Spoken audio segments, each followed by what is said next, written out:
శరన్నవరాత్రుల్లో అమ్మవారిని ఒక్కో రోజు ఒక్కో రూపంలో అలంకరించి మరీ పూజిస్తారు.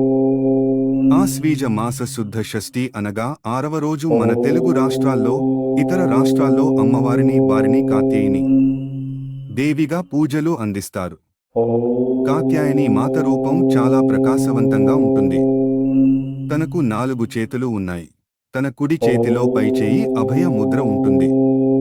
కింది చేతిలో వరుడి భంగిమ ఉంటుంది. ఎడమవైపు చేతిలో పై భాగంలో ఖడ్గం, కింది చేతిలో తామర పువ్వుతో అలంకరిస్తారు. అమ్మవారి వాహనంగా సింహం ఉంటుంది. అమ్మవారిని బంతి పూలతో అలంకరించి, ఆకుపచ్చని వర్ణం కలిగిన వస్త్రాన్ని అలంకరించి తేనెని నైవేద్యంగా సమర్పిస్తారు. ఈ రోజు పెళ్లికాని స్త్రీలు కాత్యాయని దేవి మంత్రాన్ని 108 సార్లు జపిస్తే వారి వివాహ కోరిక నెరవేరుతుందని మరియు వారికి అత్యంత అనుకూలమైన భాగస్వామిని పొందుతారని చెబుతారు. మంత్రం: ఓం కాత్యాయని మహామాయే.